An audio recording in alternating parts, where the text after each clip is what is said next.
Sai Satcharita Chapter 5. Written with Chand Patel's marriage party. As hinted in the last chapter, I shall now describe first how Sai Baba returned to Shirdi after his disappearance. There lived in the Aurangabad district, Nizam state, in a village called Dhoop, a well-to-do Mohammedan gentleman by name Chand Patel.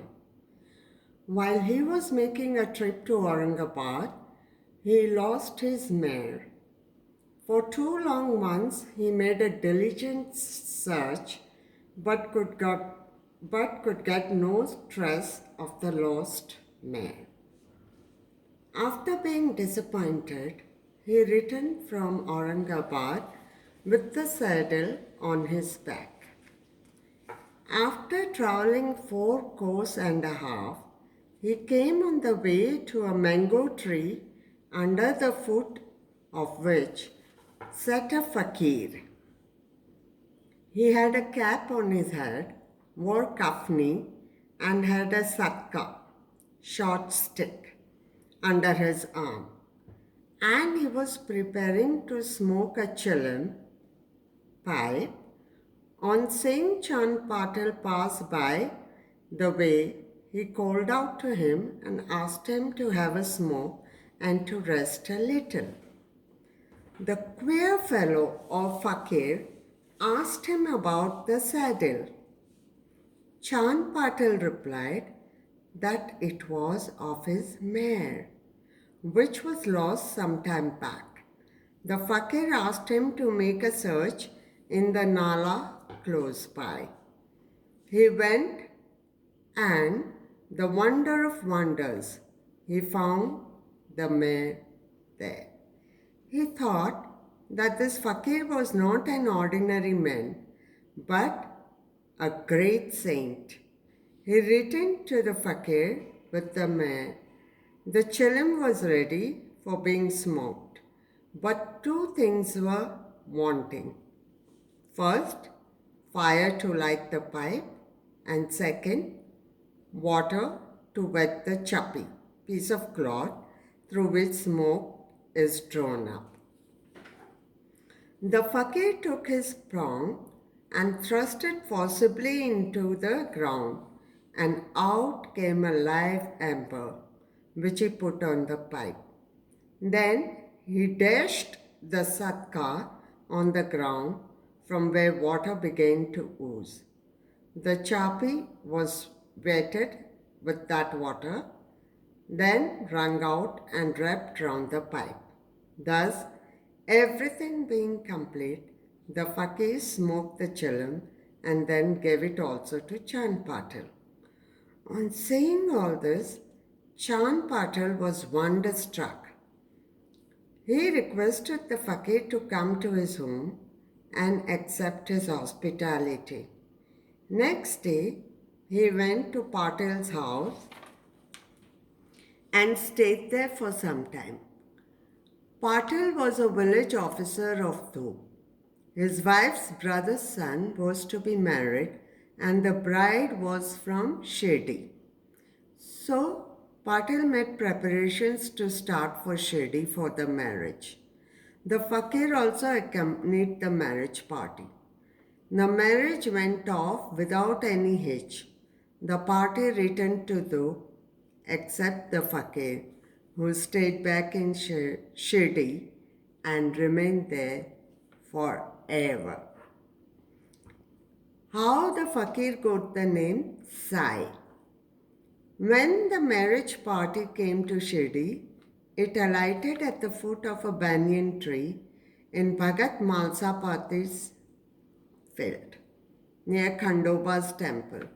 The carts were loosened in the open courtyard of Khandoba's temple, and the members of the party descended one by one, and the fakir also got down. Bhagat Malsapati saw the young fakir getting down and accosted him, "Ya Sai, welcome Sai." Others also addressed him as Sai. and thenceforth he became Sai Baba. Contact with other saints.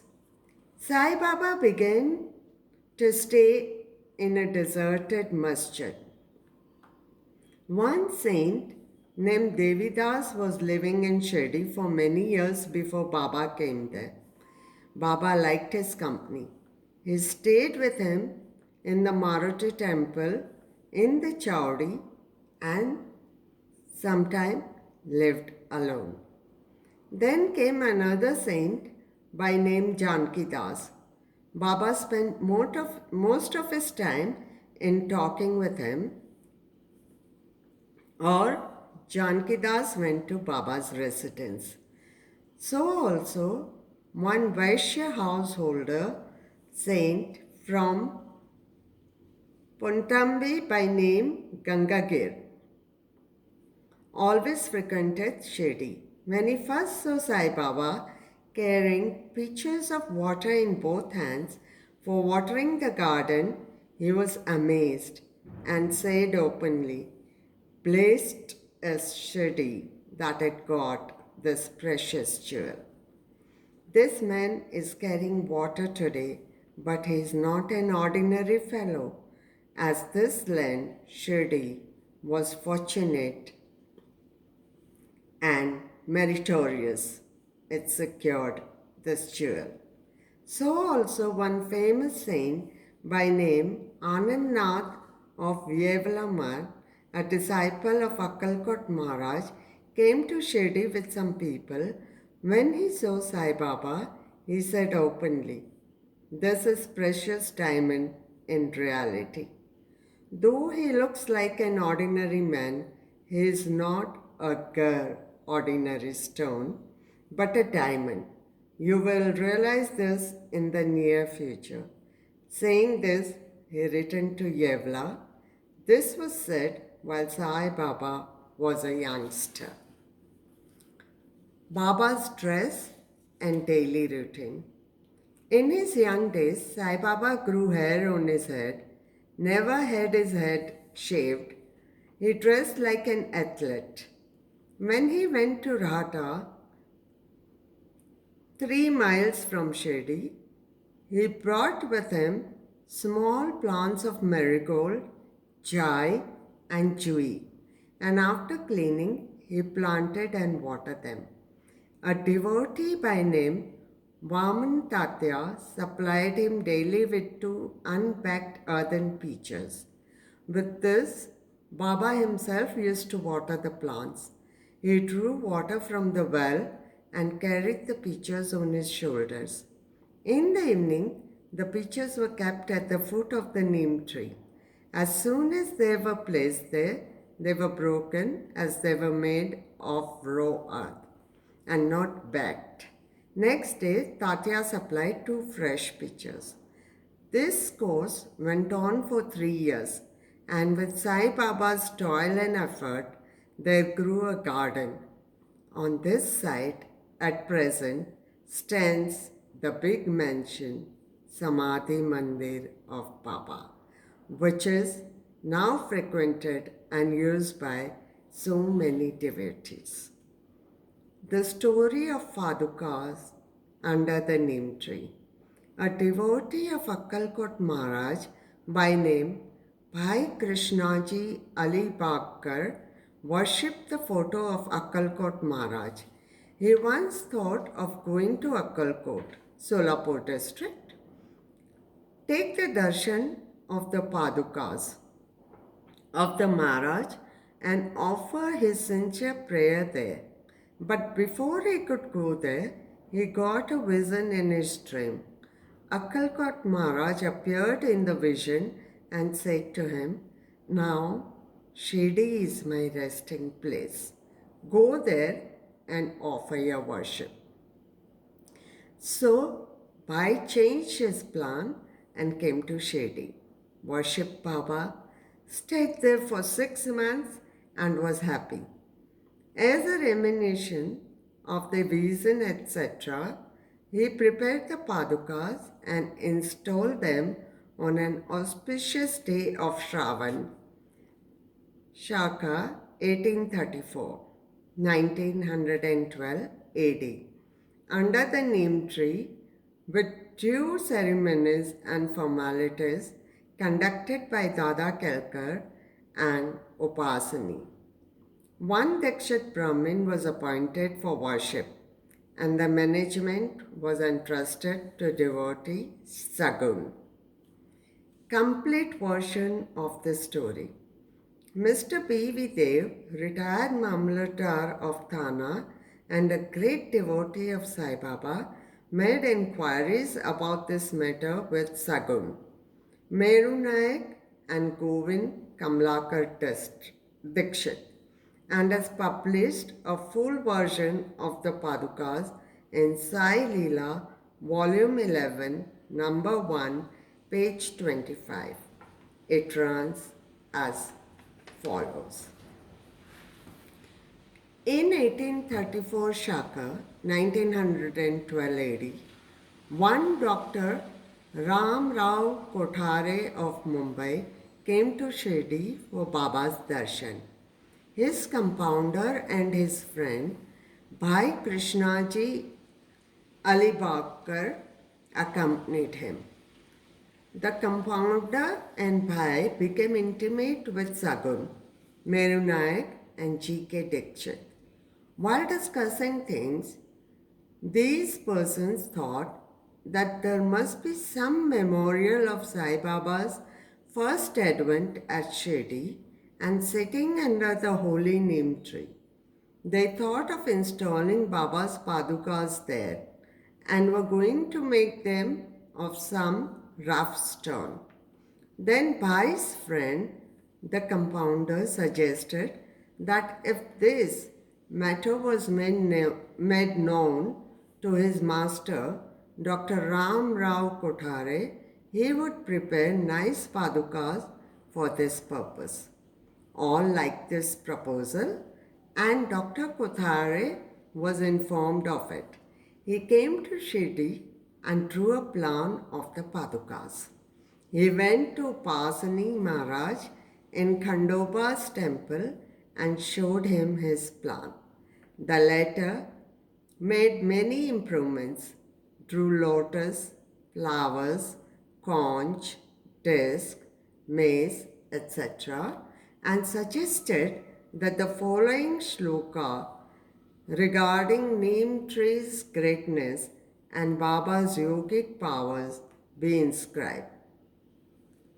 The verse was as follows. Sada nimba vrikshasya muladi vasat sada stravinam tiktama piya priyamtam tarum kalpa vrikshadikam sadayantam namamishwaram sadgurum sai natham. Upasani's suggestions were accepted and carried out. The padukas were made in Mumbai and sent to Shirdi with the compounder. Baba said that they should be installed on the Purnima, 15th of Shravan. On that day at 11 a.m., G.K. Dikshit brought them on his head from Khandoba's temple to the Dwarkamai in a procession. Baba touched the padukas, saying that these are the feet of the Lord, and asked the people to install them under foot of the neem tree. A day before, one Parsi devotee of Mumbai named Pastha sent rupees 25 by money order. Baba gave this sum for the installation of the padukas. The total expense of installation came up to rupees 100, out of which rupees 75 were collected by subscriptions. For the first 5 years, G.K. Dikshit worshipped the padukas daily, and then this was done by Lakshman Kacheshwar Chakhadi. In the first 5 years, Dr. Kothare sent rupees 2 per month for lighting lamp, and he also sent the railing round the Padukas. The expense of bringing the railing from the station to Shirdi, presently rupees 7.50 paise, and roofing was paid by Sagun Meru Naik. Now, Jakhadi Nana Pujari does the worship, and Sagun Meru Naik offers the Naivedya and lights the evening lamps. Bhai Krishnaji was originally a devotee of Akkalkot Maharaj. He had come to Shirdi at the installation of the Padukas in Shaka 1834 on his way to Akkalkot. He wanted to go to Akkalkot after taking the darshan of Baba.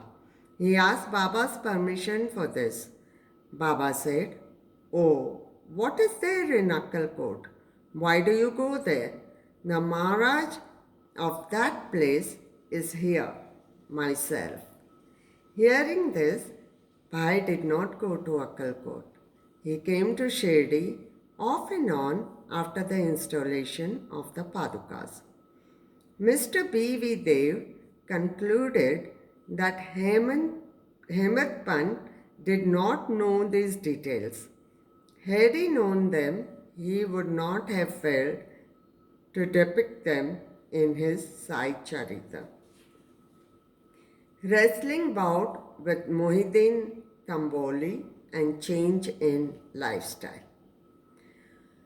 To return to other stories of Baba, there was a wrestler in Shirdi by name Mohideen Tamboli.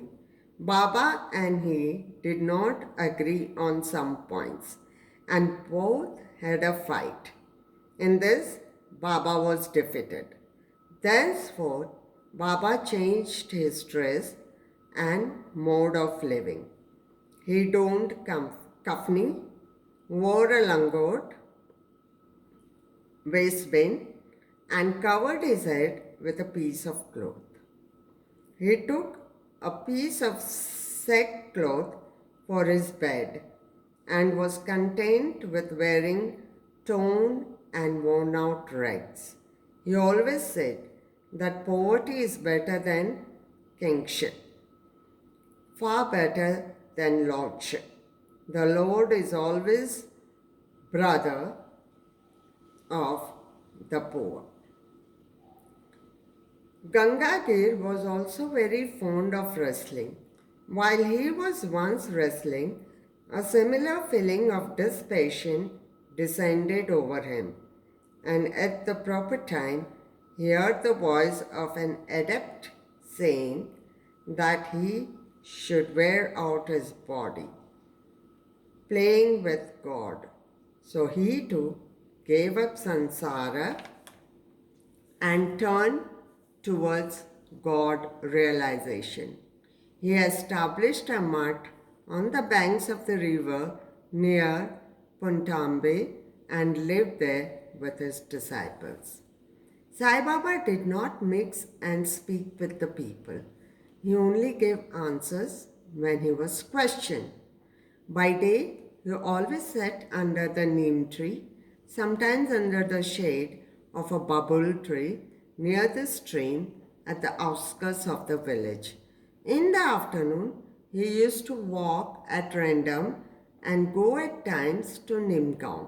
There, he frequented the house of Bala Sahib Dengle. Baba loved Mr. Bala Sahib. His younger brother, named Nana Sahib, had no son.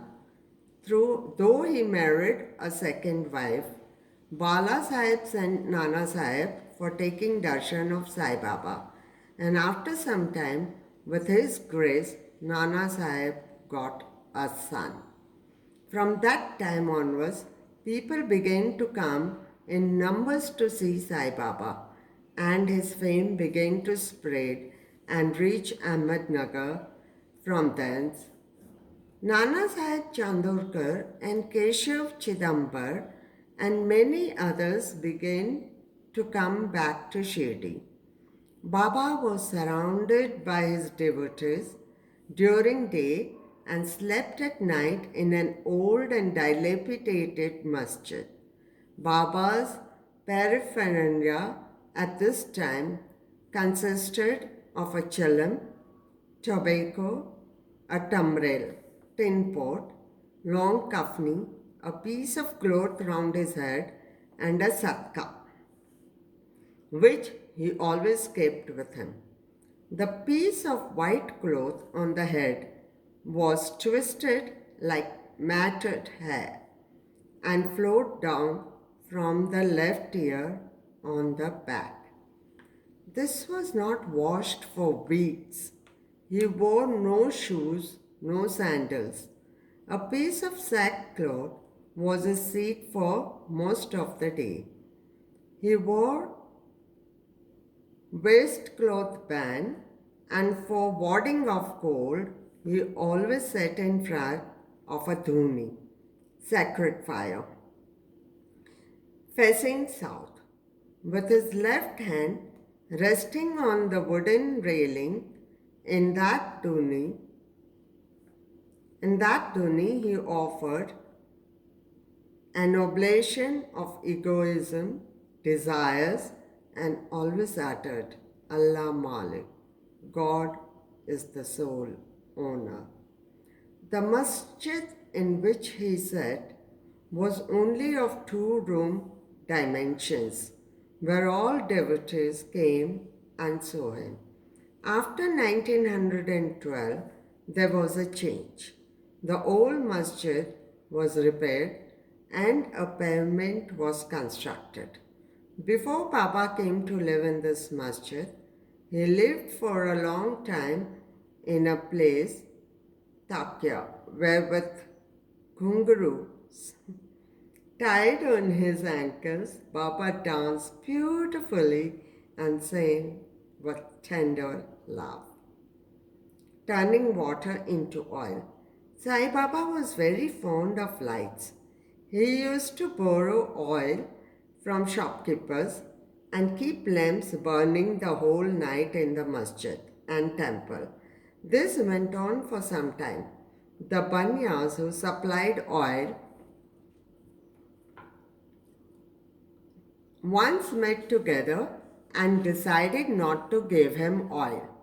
When, as usual, Baba went to ask for oil, they all gave him a distinct no. Unperturbed, Baba returned to the masjid and kept the dry wicks in the lamps. The banyas were watching him with curiosity. Baba took the